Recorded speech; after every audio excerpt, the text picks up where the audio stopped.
Arlo, thanks for joining me today on a chat about DAOs. I'd love to hear a little bit about your background. I know you and I have talked, but let's let our friends know who are watching this. What are your credentials in the Web3 crypto space? Hi, Jonathan. I'm glad to be here. Um, my experience in the Web3 space started back in 2013 when I started researching and investing in cryptocurrencies and became quite interested a couple years later in the development of smart contracts and how that would relate to the work we do. And so I've been following it from afar for a while, and then eventually, as you know, there became legal aspects to both investing in cryptocurrencies and building things on the blockchain, and I've been involved with that. Excellent. So we're going to try and keep this video to one question. Then we'll have another video for follow-on question. So when clients come to you asking for assistance on starting a DAO, what are the kinds of things that you talk to them about? Well, one of the first things I ask them if they haven't started a DAO yet and they are asking our advice on if they should do it and how they should do it is do you even need one? What's the objective? It's quite possible. I mean, it is trendy to start a DAO, and it might sound good, but it's quite possible that for the purpose they're thinking of it, maybe an LLC or some other traditional form of business structure could be more appropriate. I do ask them things like, are you going to be a nonprofit or a for-profit enterprise?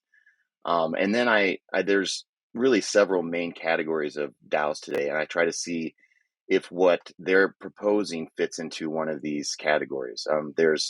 As you know, there's NFT DAOs, and what they do is they kind of incubate and collect, NFT projects, trying to advance market accessibility for creators. And maybe that's something they're thinking about. There's protocol governance DAOs, that allow their participants and members to vote on proposals that influence a development direction of a certain protocol. It's kind of a novel way of distributing governance. That's quite interesting. Sometimes it's an investment management DAO. Maybe they want to pool assets together to invest in promising opportunities while splitting profits across the members. Sometimes there's a high degree of social interest, and maybe they want to. There's a social community or an exclusive club they want to build around some idea, and this requires, in a social DAO, this requires some type of token ownership to access that community. And then there's also grant DAOs. These kind of are communities of Web3 builders that network and collaborate to further the Web3 ecosystem. So really, we're just trying to figure out what the client, is a DAO appropriate? If so, what kind of DAO? And maybe if it's not, we try to form some other type of entity.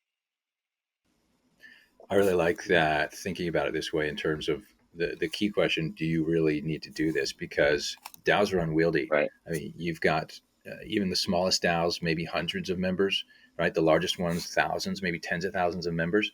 And so Right. I think I mentioned this to you offline when I was at a basketball game recently with some accountants. I said to them, and they're in the middle of tax season, so they're all a little bit deranged right now anyway because of Right. that. And I said, what if I told you that I had a partnership with 2,000 partners and they both almost dropped to the floor, right? I mean, they just couldn't handle it. And so the idea, I mean, and the accountants will probably be the last people to really get comfortable with DAOs, I think, because of course the technology adopters come first. The creative lawyers come next who say, I think we can figure this out in terms of legal structures.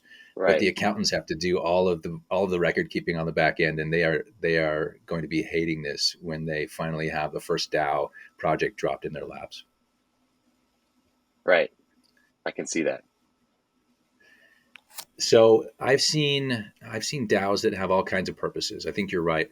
When we've got DAOs that have a real social purpose, we have DAOs, and I think probably one of the best places to start is to ask the DAO members or the DAO executive leadership team, what is your focus? And keep asking that over and over again until they give you a satisfactory answer, right?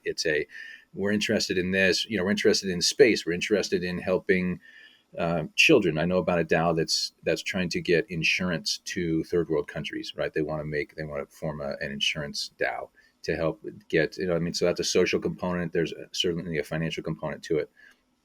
but getting them to really hone down on what is the purpose of the DAO, because then you can decide what parameters you have, and maybe you want to split this into multiple DAOs, or like you said, maybe you don't want a DAO, depending on what the goals are and where the investors are coming from, where the participants are coming from. It may make sense just to use the DAO community as a springboard to form something else. And I've seen that as well, DAOs that really act more as collaborative frameworks, collaborative ways for people to get together, so that then they decide, now we found 10 people who we like, who we think have all the right skills, who then we can go off and form a more traditional company. Or maybe they will turn it into a DAO because they like there's some Web3 component that they want to it. But I think that asking that question is a really smart thing. You have any other advice in the Right. last And it, couple of minutes?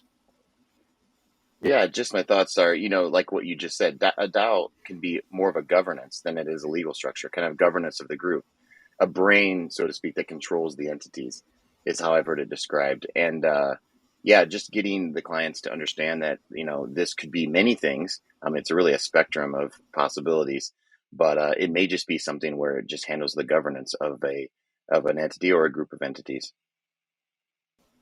Excellent. Well, I think let's leave it at that. We've got other questions to discuss. We're going to pause this, get over to the next video. So catch us on the next video if you'd like to learn more about how we think about DAOs as lawyers in the space right now.